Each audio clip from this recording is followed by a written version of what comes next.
Saya pertama menghafal itu, salah satunya wasilahnya itu, wasilah kan boleh pakai wasilah. Itu rumusnya di Quran surah kelima ayat 35. Ya, menjadikan wasilah untuk bermohon kepada Allah disebut dengan tawassul namanya. Nanti ada babnya. Ada tawassul yang dibenarkan, ada yang tidak dibenarkan. Ada bab dalilnya Quran surah 5 Al-Maidah ayat ke-35. Ya. Ya ayyuhalladzina amanu taqullaha wabtaghu ilaihil wasilah. Hai orang-orang beriman, tingkatkan takwamu kepada Allah dan carilah wasilah dengan takwa itu untuk mewujudkan keinginanmu. Nah, maka diantara cara waktu saya menghafal pertama itu, sebetulnya bukan niat menghafal Pak, Ibu. Pulang ke rumah, ayah meninggal. Jadi saya itu berangkat ke pesantren. Berangkatnya itu memeluk ayah saya yang sakit. Sudah komplikasi, saya diajak ke Serang, ke rumah sakit umum oleh ibu saya untuk menemui ayah saya. Dan ayah saya tiba-tiba memeluk minta maaf karena nggak bisa mengantar. Nah, sesampainya di pesantren, kurang lebih sepekan, saya dikabari, diminta pengumuman supaya cepat ke kantor administratif karena kakak saya sudah menunggu, kakak yang pertama. Lalu saya tanya, gimana kondisinya ya? Beliau nggak jawab. Sampai di Bandung ke paman kami, beliau di MUI sekarang, Sekum MUI di Jawa Barat. Beliau ngabari, mungkin kayaknya sudah nggak terkejar ya, mungkin sudah dimakamkan. Baru di situ saya menyadari ayah saya sudah tiada. Di sepanjang di bis itu saya ingat pulang sampai rumah tidak terkejar juga untuk mengikuti pemakaman karena sampainya ba'da maghrib menjelang isya. Saya sholat, lalu saya lihat ibu saya di ruang tengah, saya peluk, saya temani tidur, dan itu saya melihat kemudian terakhir ayah saya dalam mimpi pakai kemeja, cuma ngasih isyarat melambaikan tangan dan senyum. Maka esoknya saya bangun, saya lihat apa yang paling istimewa yang ditinggalkan ayah kami. Ya, ayah saya tidak meninggalkan harta benda yang kebanyakan orang harapkan ya. Ya mungkin ya ada yang pengen uang, pengen pakaian, pengen itu, tidak. Ayah saya meninggalkan Al-Quran dan kitab-kitab.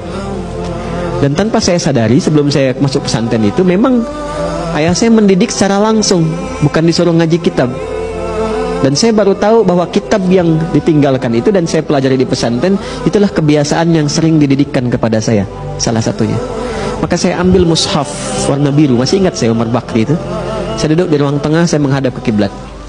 Lalu saya katakan, ya Allah, saya tak mampu lagi untuk membahagiakan ayah saya dalam hidupnya. Maka berikan saya kesempatan untuk mengalirkan pahala dalam wafatnya, dan berikan kesempatan membahagiakan ibu dalam hidupnya. Maka saya baca Quran itu sampai saya nggak bisa berhenti. Saya baca sampai baru berhenti itu di 40 ayat Al-Baqarah. Baru saya sadar, berhenti. Begitu berhenti itu nggak bisa keluar lagi ayatnya. Jadi dari sejak saat itu kalau saya menghafal, nah itu cepat sekali.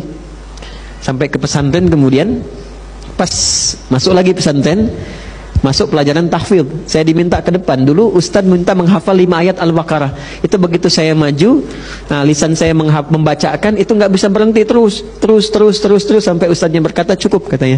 Udah, sekarang kamu ganti tempat duduk Ustadz. Ustadz permisi. Jadi saya memberikan nilai, datang.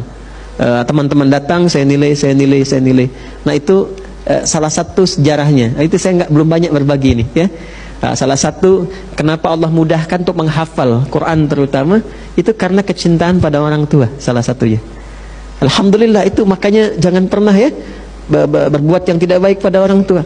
Kalau masih hidup sayangi, ya, berbakti sebaik-baiknya. Jangan lihat apakah tua mudanya, sebaik-baiknya berbakti. Jangan pernah melukai hati kedua orang tua, ya, berkhidmat, karena nanti berkahnya akan diberikan dalam kehidupan kita.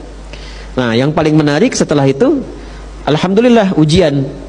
Tiba-tiba saya dipanggil oleh guru olahraga, namanya Pak Gumbira. Semoga Allah muliakan beliau, karena beliau gembira terus. Namanya Pak Gumbira. Jadi saya dipanggil, kata beliau gini, "Nak, mohon maafkan Bapak," katanya. "Kenapa Pak?" "Karena Ananda tidak hadir waktu ujian, Bapak terpaksa memberikan nilai 6.